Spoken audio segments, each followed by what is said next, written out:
Tutor. In today's video we are going to learn about combustion. Let's just have a look at the subtopics for today. Let's just move forward with some pre-assessment questions. You can please pause the video and try these questions, and once when you are done with them you can resume it to check your answers. Well, pat your back for your great efforts.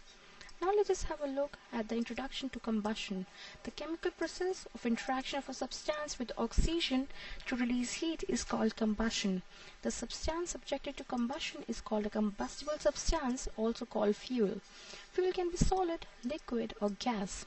Flame or glow are sometimes the byproduct of combustion process. Food is fuel for the body as it releases heat when it interacts with oxygen. So types of substances. How many types of substances are there? There are of two types, combustible and non-combustible. Combustible substances are those which can burn easily, for example, kerosene, calcium and coal. Whereas non-combustible substances are those which are not capable of burning, for example, concrete and plaster.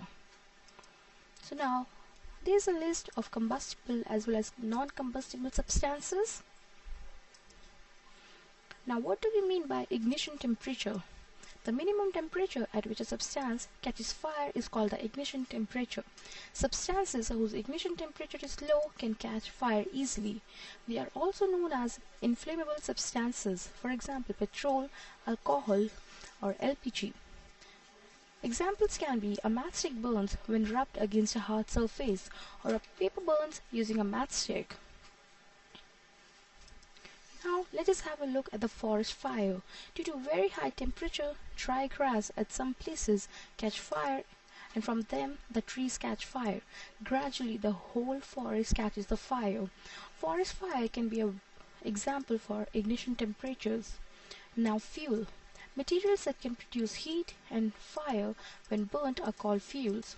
They are used for industrial as well as domestic purposes like petrol, kerosene, wood and charcoal. Properties of a good fuel. They are readily available, they are cheap, burns at the moderate rate, produces excess heat, does not leave undesirable residue. So, how do we control fire? Fire has three requirements: fuel, air or oxygen supply, and heat, that is to raise the fuel temperature above its ignition temperature. If any one of these is removed, the fire can be controlled.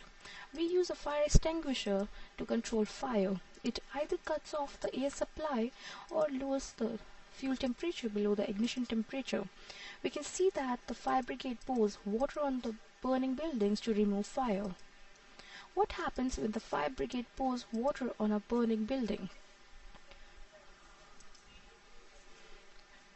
Let's just have a look. Water lowers the temperature and brings it below the ignition temperature of the burning material. Water vapor surrounds the burning material and cuts off the air supply, thereby extinguishing the fire. So working of fire extinguisher. This is what we call the fire extinguisher. Carbon dioxide is the best fire extinguisher when electrical appliances and inflammable materials like petrol. So it is heavier than oxygen and hence covers the fire like a blanket, thereby disconnecting the contact of the fuel with oxygen. Hence the fire is controlled. Carbon dioxide is stored at high pressure in liquid form in cylinders. When released from a cylinder, its volume expands a lot and cools down. Hence it forms a blanket and also reduces the temperature of the fuel. So now let's just have a look at the practice questions. You can please pause the video and try these questions, and once when you are done with them you can resume it to check your answers. Well, thank you so much for watching this video, and for more you can please log into justtutors.com.